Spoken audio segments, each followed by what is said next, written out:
आज के इस वीडियो में डिस्कस करेंगे एक्जोथर्मिक एंड एंडोथर्मिक रिएक्शंस के बारे में, जिसको बोलते हैं ऊष्माक्षेपी व ऊष्माशोषी अभिक्रिया।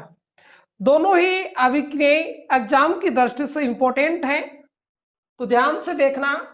पहले बात करेंगे ऊष्माक्षेपी के बारे में। ऊष्माक्षेपी व ऊष्माशोषी अभिक्रियाएं इंग्लिश में बोलते हैं इसको, ऊष्माक्षेपी को बोलते हैं एक्जोथर्मिक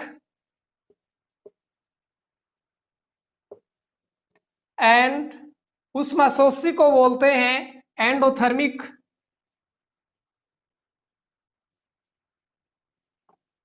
रिएक्शंस, अब यहाँ पे देखिए, पहले बात करेंगे ऊष्माक्षेपी के बारे में। ऊष्माक्षेपी, तो देखिए यहाँ पे क्षेपी से अभिप्राय है कि उत्सर्जन। क्षेपी का मतलब क्या? उत्सर्जन। और उत्सर्जन का मतलब होता है निकलना। किसका? यहाँ पे किसका उत्सर्जन हो रहा है? यानी ऊष्मा का उत्सर्जन होना क्या कहलाएगा? ऊष्माक्षेपी। जिस अभिक्रिया में ऊष्मा का उत्सर्जन होगा, यानी जिस अभिक्रिया में ऊष्मा बाहर निकलेगी, वो अभिक्रिया क्या कहलाएगी? ऊष्माक्षेपी। राइट। अब देखिए, इसके पहले अपन परिभाषा लिखेंगे। परिभाषा में ओनली अपन यही बताएंगे कि ऊष्माक्षेपी है क्या चीज, जो अपन ने बताया है। ऐसी रासायनिक अभिक्रिया, ऐसी रासायनिक अभिक्रिया, कौन सी रासायनिक अभिक्रिया? यानी जिसमें क्रियाकारक, क्रियाकारक या क्रियाकारक को क्या बोलते हैं? अभिकारक। क्रियाकारक का हो या अभिकारक, अभिकारक से क्रियाफल, क्रियाफल या क्रियाफल को बोलते हैं उत्पाद। बनते समय ऊष्मा का उत्सर्जन, ऊष्मा का उत्सर्जन यानी निकलना, उत्सर्जन होना ही ऊष्माक्षेपी अभिक्रिया कहते हैं। ऊष्माक्षेपी अभिक्रिया कहलाती है, अभिक्रिया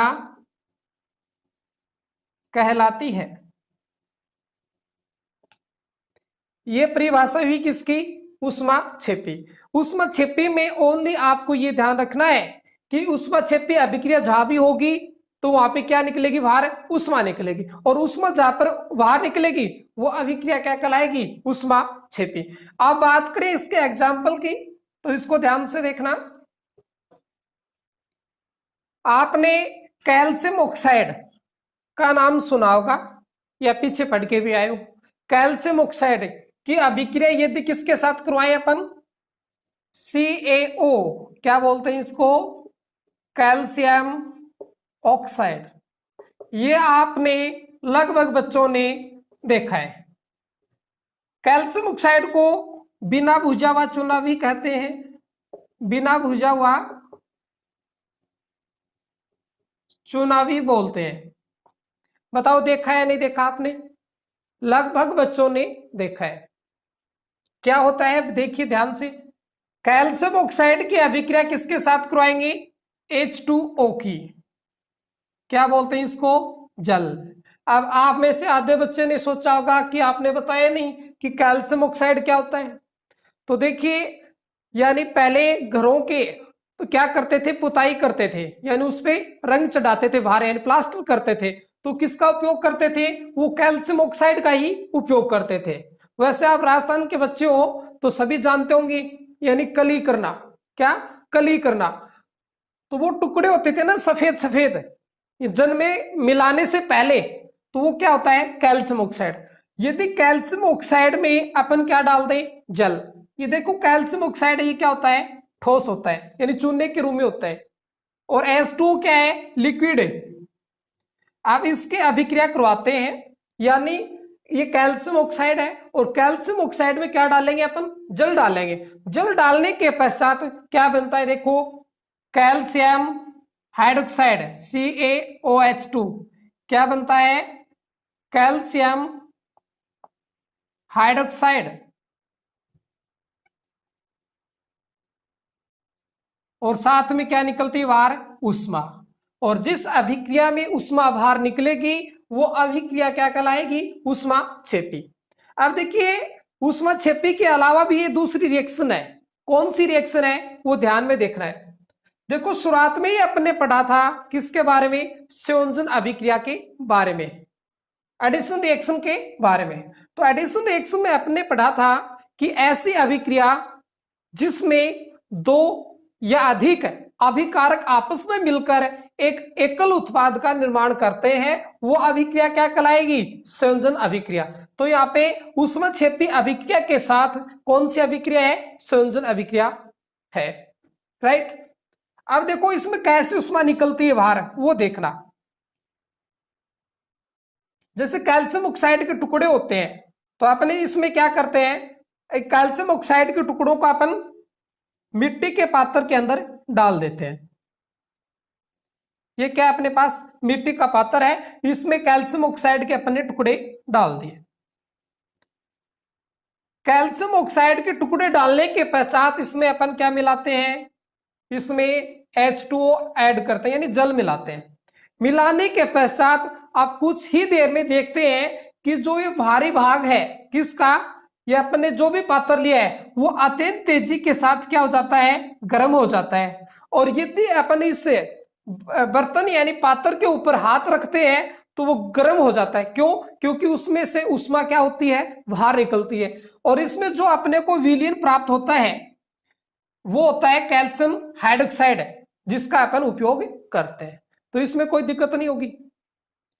आप यदि कैल्शियम ऑक्साइड के टुकड़ों को जल में डालते हैं तो इसमें अत्यंत तेजी के साथ क्या निकलती है बाहर, उष्मा निकलती है। और उष्मा निकलने के कारण ही ये बर्तन क्या हो जाता है, गर्म हो जाता है, जो अपन ने पात्र लिया है। अब देखिए अपन बात करेंगे सेकंड एग्जाम्पल के बारे में।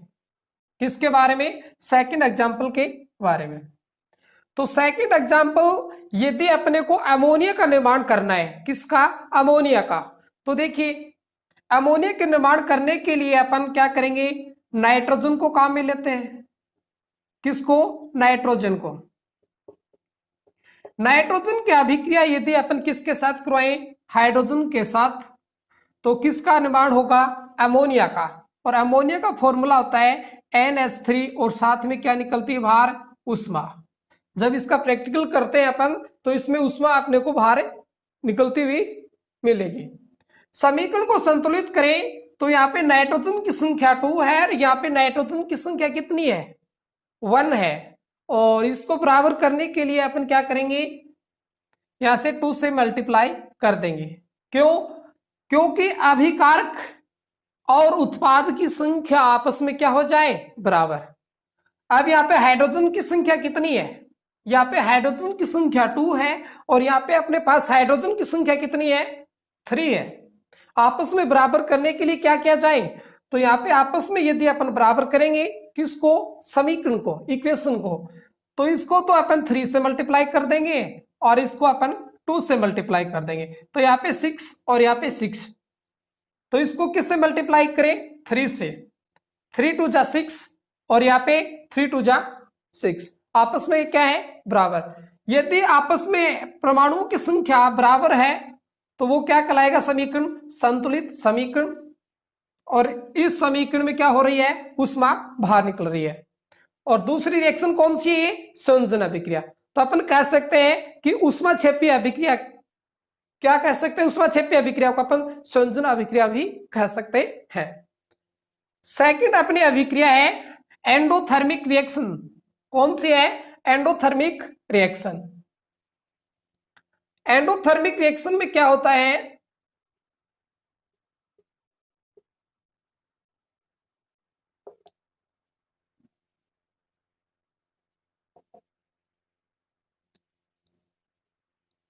उष्माशोषी अभिक्रिया। उष्माशोषी, यहाँ पे शोषी का मतलब क्या है? अवशोषण। क्या है? अवशोषण। और अवशोषण का मतलब होता है ग्रहण।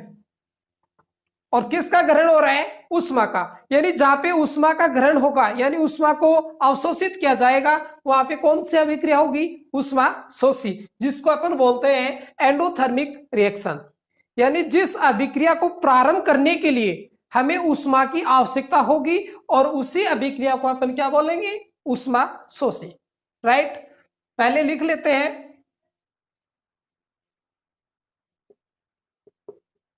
ऐसी रासायनिक अभिक्रिया, ऐसी रासायनिक अभिक्रिया जिसको प्रारंभ करने के लिए, जिसको प्रारंभ यानी आरंभ करने के लिए, प्रारंभ करने के लिए उष्मा की आवश्यकता होती है, आवश्यकता होती है, अर्थात जिसमें उष्मा का अवशोषण होता है, अवशोषण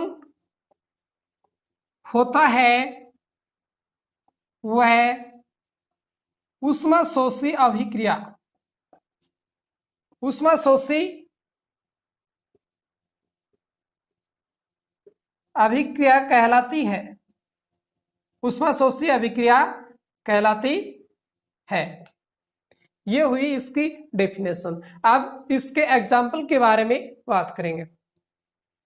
तो इसका एग्जाम्पल अच्छा है और सरल है। तो देखिए, यदि कैल्शियम कार्बोनेट की अभिक्रिया CaCO3, क्या बोलते हैं? कैल्शियम कार्बोनेट, और कैल्शियम कार्बोनेट को ही बोलते हैं चूना पत्थर, लाइट स्टोन बोलते हैं इसको, या खड़िया पत्थर के नाम से भी इसको जानते हैं। कैल्शियम कार्बोनेट को ही क्या बोलते हैं? संगम रबर है, ध्यान रख लेना, एग्जाम में पूछ सकते हैं। संगम रबर ही बोलते हैं किसको? कैल्शियम कार्बोनेट को। यदि कैल्शियम कार्बोनेट की अभिक्रिया करवाते हैं अपन, किसकी उपस्थिति में? ताप की उपस्थिति में। और जहां पे अपन यदि इसको ताप देंगे यानी इसको उष्मा देंगे, ये कैल्शियम कार्बोनेट है, ये क्या करेगा? उष्मा को ग्रहण करे, क्या हो जाएगा? सरल अणुओं में टूट जाता है। किस में टूट जाता है? सरल अणुओं में। तो कैल्शियम कार्बोनेट को अपन तोड़ने के लिए अपने को किसकी आवश्यकता हुई? उष्मा की। और जहां पे अपने को उष्मा की आवश्यकता होगी, वो अभिक्रिया क्या कहलाएगी? कौन सी अभिक्रिया कहलाएगी? एंडोथर्मिक उष्मा शोषी अभिक्रिया। तो किसका निर्माण होगा? यदि कैल्शियम कार्बोनेट को अपन उष्मा देते हैं यानी इसको ताप देते हैं, तो किस में टूटेगा? ये कैल्शियम ऑक्साइड में, CaO। किस में टूटेगा? Calcium oxide. और कैल्शियम ऑक्साइड को ही बोलते हैं बिना बुझा हुआ चूना। साथ में किसका निर्माण होता है? CO2, carbon dioxide, carbon dioxide का निर्माण होता है। अपन ने क्या बताया था कि ऐसी रासायनिक अभिक्रिया जिसको प्रारंभ करने के लिए उष्मा की आवश्यकता होती है, वो अभिक्रिया क्या कहलाएगी? उष्मा शोषी। अर्थात ये बताया था कि जिस अभिक्रिया में उष्मा को अवशोषित किया जाता है, यानी जिस अभिक्रिया में उष्मा का अवशोषण होता है, वह अभिक्रिया क्या कहलाएगी? उष्मा शोषी।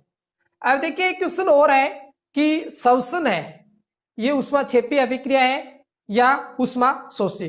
तो श्वसन क्या है? उष्मा क्षेपी अभिक्रिया, क्योंकि इसमें उष्मा का क्या होता है? उत्सर्जन होता है। राइट। हाँ, अगर आपको हमारा वीडियो पसंद आए तो प्लीज वीडियो को लाइक करें, शेयर करें और चैनल को सब्सक्राइब करें।